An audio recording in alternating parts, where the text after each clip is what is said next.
Selamat pagi, perkenalkan saya Dr. Bagus Ngurah Mahakrisna, MBiomed Spesialis Anak. Saya merupakan peserta Latsar Kemenkes 2022, golongan 3, angkatan 10. Pada kesempatan kali ini, saya akan mempresentasikan mengenai analisis isu unit kerja.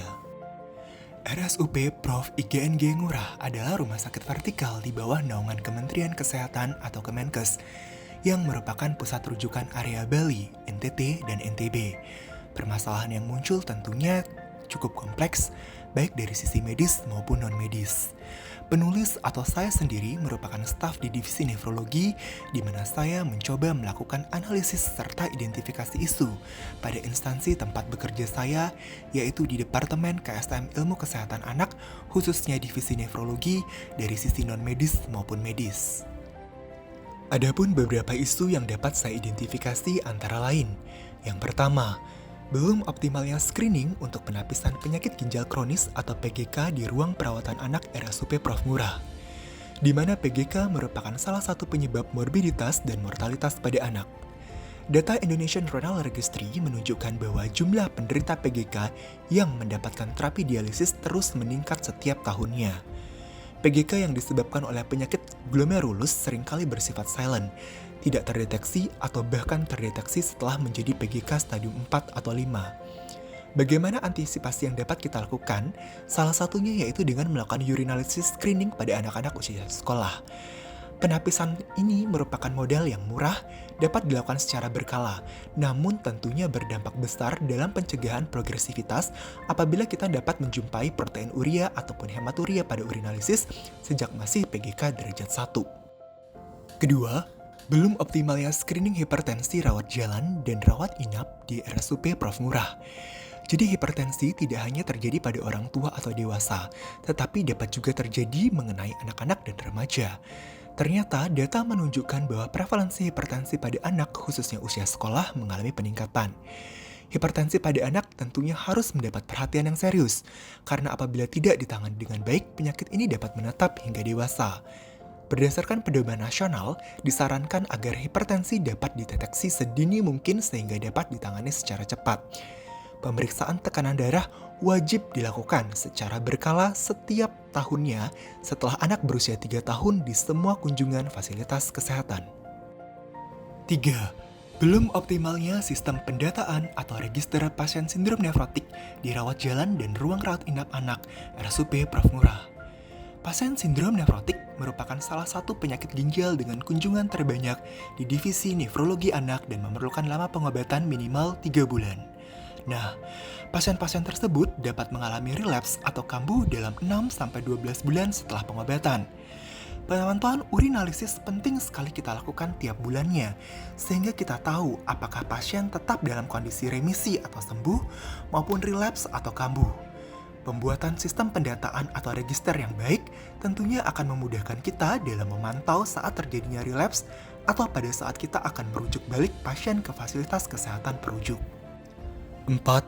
Belum optimalnya metode dialisis peritoneal pada anak dengan PGK stadium 5 di RSUP Prof. Ngurah. Pasien dengan PGK stadium 5 memerlukan terapi pengganti ginjal. Ada 2 pilihan, yaitu transplantasi ginjal ataupun dialisis.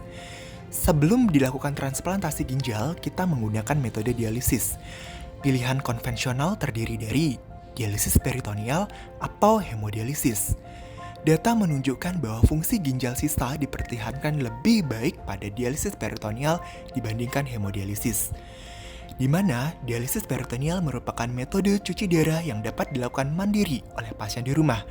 Tetapi di sisi lain, pemahaman orang tua atau pasien mengenai metode ini masih kurang, sehingga pasien cenderung memilih melakukan tindakan hemodialisis. Kemudian, bagaimana kita memilah atau menapis isu? Dalam penetapan isu yang berkualitas, digunakan alat bantu penetapan kriteria isu yang berkualitas dengan menggunakan kriteria APKL seperti tabel terlampir di bawah, di mana A merupakan aktual, P problematik, K kehalayakan, dan L kelayakan. Baik dari identifikasi isu nomor 1, 2, 3, 4 berdasarkan kualitas isu, maka keempat isu tersebut memenuhi syarat, sehingga kita akan lanjutkan analisis selanjutnya. Analisis pemilihan isu menggunakan metode analisis USG. Metode ini kita akan menentukan mana dari 4 poin tersebut yang akan mendesak untuk dilakukan. Dari 4 poin identifikasi isu di mana 1 poin mendapatkan nilai total 12. Sehingga berdasarkan pendekatan dari 2 alat analisis tersebut, maka simpulan yang saya peroleh adalah belum optimalnya sistem pendataan register pasien sindrom nefrotik di rawat jalan dan rawat inap anak RSUP Prof. IGNG Ngurah. Analisis penyebab isu dilakukan dengan menggunakan fishbone diagram meliputi method, material, man, machine, seperti terlampir pada gambar sehingga didapatkan belum optimalnya sistem pendataan atau register pasien sindrom nefrotik di rawat jalan dan rawat inap anak RSUP Prof. Ngurah. Kemudian, bagaimana dengan dampak isu?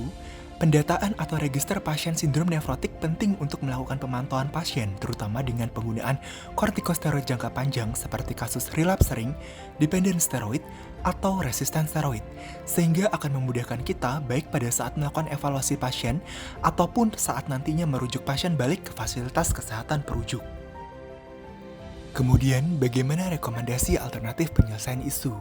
Di mana ada beberapa penyebab yang kita ketahui. Yang pertama, belum adanya format register pasien sindrom nefrotik, di mana alternatif yaitu bagaimana kita membuat draft yang dibutuhkan untuk data pasien dengan tahapan yaitu pembuatan kelengkapan draft yang dibutuhkan untuk data pasien, meliputi identitas, diagnosis awal, hasil laboratorium, kondisi pasien, kemudian tata laksana maupun monitoring.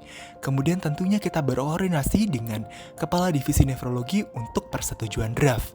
Hasil yang diharapkan, tersedianya draft yang diperlukan untuk pengisian Google Sheet. Para pihak yang terlibat adalah supervisor divisi nefrologi. Yang kedua mengenai register pasien sindrom nefrotik yang belum lengkap, sehingga alternatifnya yaitu kita alihkan sementara, yaitu data yang dari Excel ke Google Sheet. Dengan tahapan yaitu kita akan isi setiap pasien sindrom nefrotik melalui aplikasi Google Sheet. Dengan hasil yang diharapkan tentunya data register pasien sindrom nefrotik menjadi lengkap, sehingga dapat mempermudah melakukan monitoring maupun pada saat akan melakukan penelitian dengan pihak yang terlibat, supervisor divisi nefrologi maupun PPDS 1. Ketiga, mengenai SDM terbatas dan bergantian.